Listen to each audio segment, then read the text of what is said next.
In the last video, I told you a story about the brick wall and my dad. If you haven't watched it, go back and watch it because I think it'll be helpful for you. But here's a story that came out of telling that story. One time, I was teaching a workshop, and a guy came up to me after I told the story about my father and the brick wall, and he said, I have a story about my father and the brick wall. I said, well, I love stories. Give me a story. And he said, when I was a kid, he said, I actually don't remember this, but my family tells me this story about me all the time. He said, I was a couple of years old, maybe 2 or 3, just a toddler.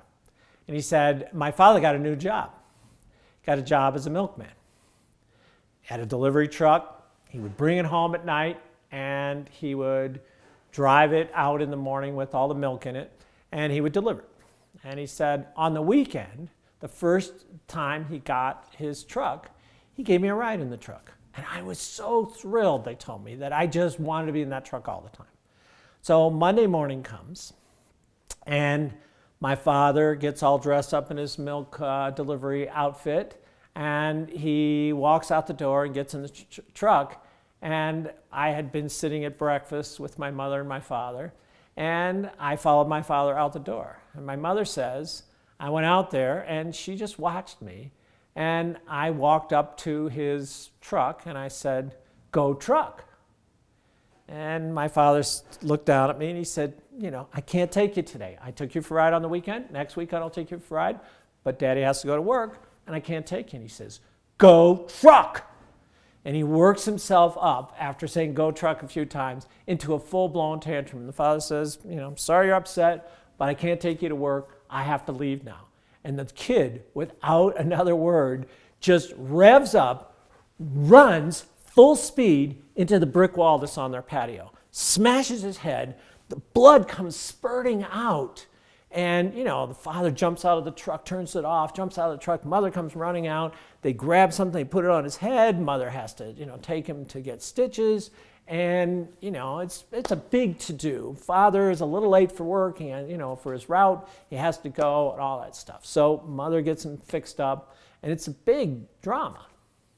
He says, you know, a couple days later, after the kid's a little better, after he's a little better, Dad gets ready to go to work again. Son goes out, and the same scene ensues. And he goes, go truck. And he says, no, we've been through this before. I cannot take you. This is my job. I'll give you a ride on the weekend. The kid revs up again. Go truck, go truck, go truck. And he starts to have a tantrum.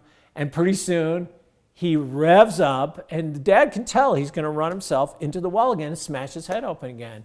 And he just starts to drive away. And he looks back at the kid and he says, it's your head.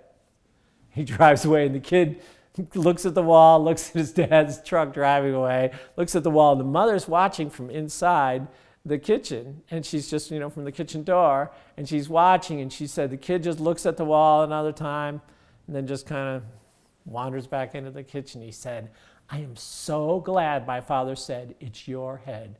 If he hadn't, I would have been able to run that household. Anytime I wanted something, I would just be able to extort it from them by threatening to hurt myself. He said, can you imagine what kind of life I would have had? He said, I don't even remember the story, but boy, the consequences have shown up in my life. I'm a person who takes responsibility for myself. And he said, that moment changed me. He said, so it's like your dad in the brick wall. I said, yeah, that's a great story. Thanks.